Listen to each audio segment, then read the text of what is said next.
Come on, come on.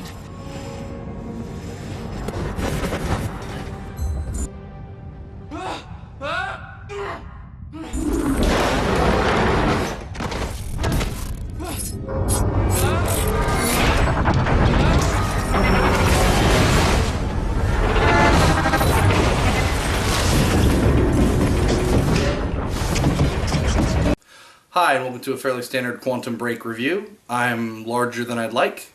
It's funny because he's fat. Quantum Break was originally announced in 2013 at E3, and this game had me from the beginning. Since that reveal in 2013, this game had me. For one, it was being created by Remedy, who's the creators of Max Payne 1, Max Payne 2, helped a little bit on Max Payne 3, but that was mainly Rockstar. They also worked on Alan Wake, created Alan Wake, which was another great game. And this is, in essence, the brainchild of all those, and taking both the great action gameplay of Max Payne and even Alan Wake, but taking the slow-mo time manipulation aspect of Max Payne, like the bullet time, and taking the television series, kind of epic miniseries type thing of Alan Wake, putting it all in one, mixing it in the bowl, and we come with Quantum Break. Now, Quantum Break is a story-driven game, unlike many recent games which have been gameplay first, story last. This game is mainly story-driven, which is great, because the story is fantastic. Also, the gameplay is amazing as well. It's not really a cover shooter, though, which is a few people who have played it as well as me have said that they didn't like that the cover was kind of wonky, and I thought it was fine. It stood up well, because you're not really supposed to use cover, really. Remedy's never really used cover in their games. What are we gonna do? Reloading! Fire support!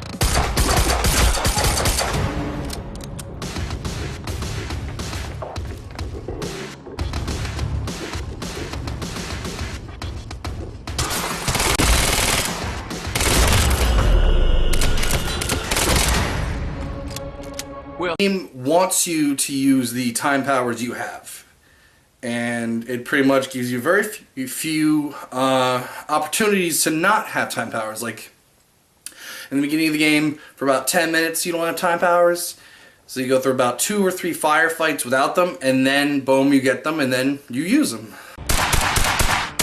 Oh, shit! Something clicked. I could reach out and stop time in a focused area. Help me! You don't know what you're doing! Well,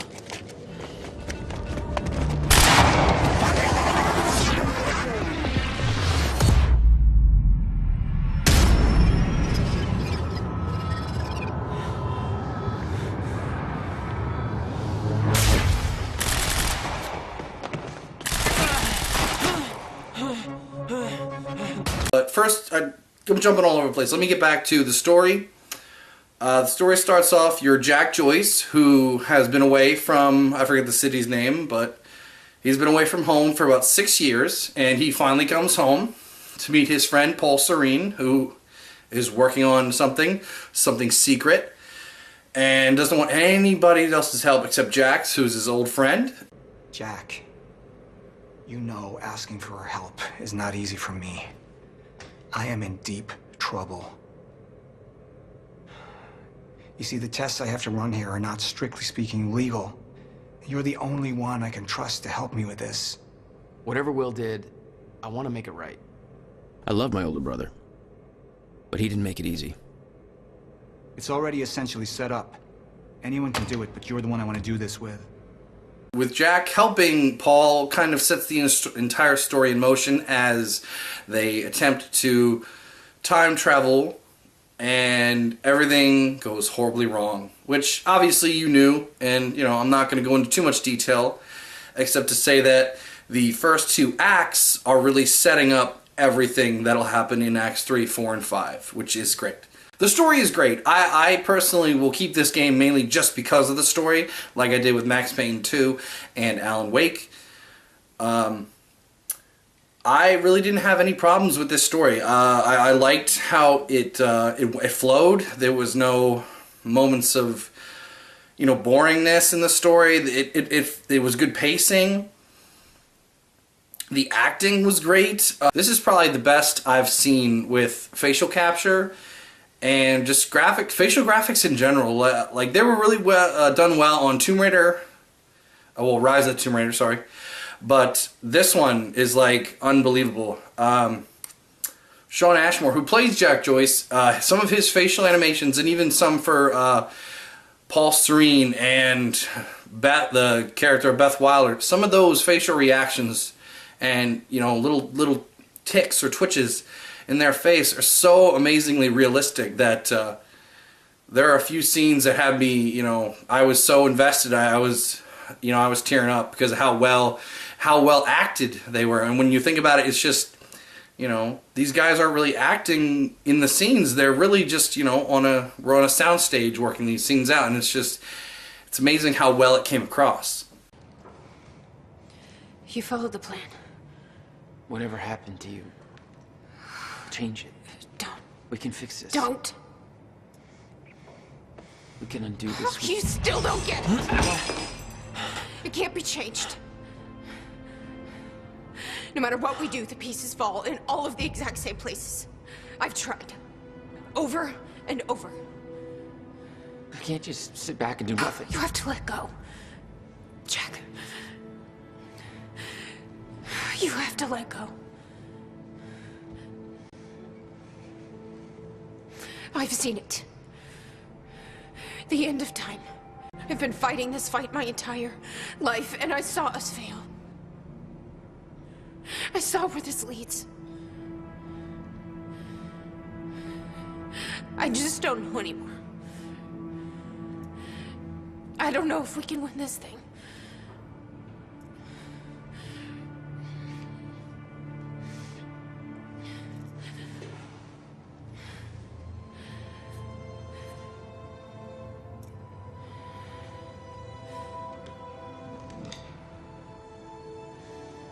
Then we'll die finding out. The story is actually broken up into five, as I said, the story is 5 acts and 4 episodes. The 5 acts mainly focused on Jack, Paul, Jack, Beth Wilder, and somewhat his brother, Jack's brother. The television episodes, or the TV episodes, or streaming episodes, whatever you want to call them, they are focused on 3 minor characters who do have a big part to play in the background of the game. I can't remember the guy's name, but one of them was like the big soldier guy for the company. The other one who has a pregnant wife. The other one's a tech guy. The other one is friends and trying to help Beth Wilder from behind the scenes in Monarch, which is the big shady corporation behind the scenes, you know, fiddling with things and whatnot. At the end of each act, there is a junction point where you take control of Paul Serene, and you get to play as the main bad guy for a little bit, where you end up making a choice. And you can't really continue, obviously, without making one of 2 choices. One, say, you either kill the witnesses to your evil doing. You either kill them all and risk, you know, the public turning on you. Decision on how to proceed with the witnesses. My powers grew stronger, even as the Chronon syndrome worsened. I could choose a path that would become the actual future. But it wasn't optional. The moment wouldn't end until I made up my mind.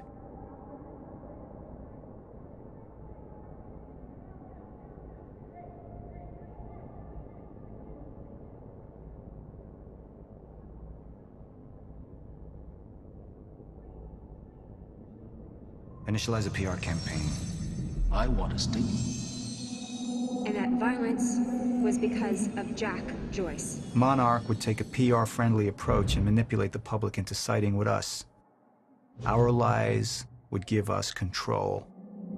The manhunt hunt continues as authorities search for Jack Joyce. Hey, somebody's sneaking around down there. Hey! I think that's Jack Joyce! We'd use the media to expose, then hunt for Jack. I uploaded all the files I stole on that USB stick from the Monarch security station. But the eyewitnesses would be out there, and Jack would learn our secrets. Or the other one is, you know, have them kind of lie for you, the witnesses, and say that Jack was helpful in a terrorist attack, and you know that turns the public on Jack, gets the the heat off Monarch, stuff like that. And it does have an impact. I've played through it now twice, and it does have an impact, though small. It does change certain scenes, especially in the show later on, in later episodes, 3 and 4. Major changes happen. You may not notice them right away, but they happen, especially, as I said, if you go through it twice and make the different decisions, you'll see the bigger change later on in the episodes.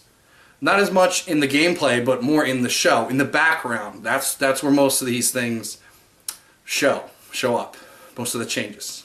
With the story, as I said, like I cried. There was some very heavy moments in this game, very heavily emotional moments, and just beautifully acted as well. I don't know how they did it, but just the emotion came through with the acting, and it's probably the best acted game, I guess you could say. I don't even know how to say that, but the best acting I've seen in video games in, I don't know, probably forever so far, or at least the way they captured, maybe I guess you could say it was better acted in LA Noire because they also did full motion capture on their faces. But I don't know, I'd say it's a toss-up. I'd actually go with this one because the emotion was really good, and it was just beautifully portrayed on celluloid or screen or game, whatever you want to call it. If you've played a Max Payne game, or if you've played Alan Wake, you pretty much have played, gameplay-wise, this game. Shooting-wise, I mean. You know, pretty much you're running around shooting and there's not really cover. I mean, this one has cover, obviously, as I said earlier, but they don't really expect you to use it as much because, obviously, now with this game, you have actual time powers, time manipulation powers. Like, I'm not going to name them all, but you have, time stop, where you throw out a time bubble to somebody and then they're frozen in time, and you shoot the shit out of the bubble at them, and then they all hit him at once, and lots of damage real quick. There's also a time shield, or time bubble shield, where it's pretty much, you throw it out and it's a bubble around you where you can't get hit for, maybe 3 or 4 seconds, which also allows you to heal. Because obviously, yet again, cover's not really that great, but you could be in cover and use it, and it's helpful. There's also I forget the name, but it's like the speed run move thing, time displacement run move thing, where you time shift.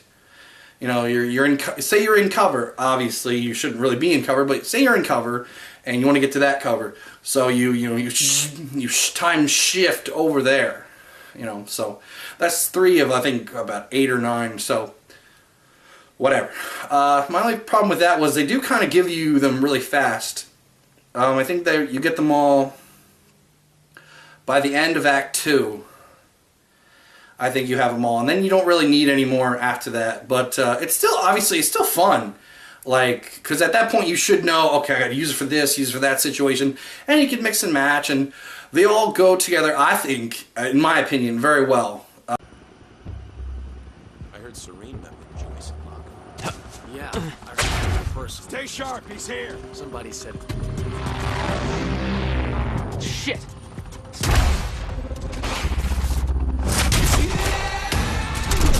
Target sighted, engaging. Over. Contact target. Targeting crosshairs.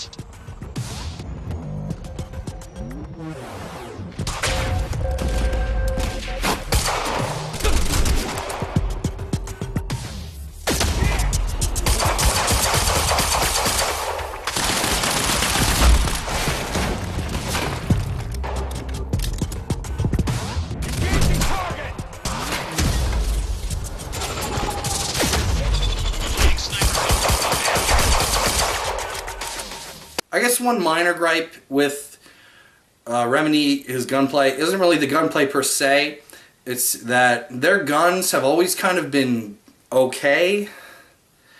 They've never really varied them well. I mean, in Max Payne 1 and 2, they did have a lot of weapons, but they were just kind of there, and there wasn't much difference to them. In Alan Wake, yet again, that kind of same problem where you really just had a pistol, a shotgun, a flare gun, and the bolt-action rifle. They do not really do them well. In this one, all you really get is there's like 3 pistols. There's one that's like a normal pistol. There's one that's like a burst fire pistol, and then one that's like you got 4 bullets. It's like, but it's not a Magnum. You also get like I think 2 shotguns. One's a normal, normal kind of semi-auto. Then there's the automatic shotgun. You know what that does. And then there's also the machine guns. There's the one little submachine gun that's the smaller one, and then you have the larger. I think there's an AK, and then you have another pistol, machine gun. I think there's like 4, but I can't remember what they're called. They're very forgettable, so it's kind of that's the one kind of minor annoyance with their weaponry. It's just. And in a weird way, they don't feel that impactful. The most impactful thing in the gameplay is your time powers. And like, their sound effects for the guns too are kind of, bland in a way. Like like they're fine, but they don't pack that much punch. Like the shotgun, okay, this boring sound. It's not as impactful. Like, it's hard to explain, but if you play it, you'll understand, but they're just kind of doesn't have much kick to it, the sound effect. So I guess that's the easiest way to say it. I don't know. I kind of covered everything. There's story, gameplay. I guess talking about I guess I could talk about the live action show. The episodes were really good. I said they were in the more dependent on the background characters, and I really liked it. I really liked how it. Everybody portrayed their character really well. Nobody was really miscast. I mean, the guy that played Charlie and the super soldier guy, I can't remember his name at the moment, but they all played really well off each other. And I was really hoping they'd all make it through, and it was just really good. Every part of that story went well. Every little piece of that story. The overall game story was done really well, and I really liked it. And it all flowed really well. And, that's it. I can't really think of anything else. That's pretty much it. I've played through it twice. I'm keeping the game. I love the game. I love the story. The story is amazing. I really hope that it sells well enough. This to me, like Tomb Raider, more than Halo, is a system seller. This is a reason, which is actually the main reason for me, why I wanted Xbox. Other than the fact that I had a 360. But the reason I wanted to make that jump to Xbox One was Batman and Quantum Break. And Tomb Raider. And Tomb Raider, as I said before in my other review, was a system seller more than Halo. This one, as well as that, is a system seller. This is a game you should totally play. This is an event game. My one friend said, oh, the gameplay was so-so, but the story really kept me invested and kept me going.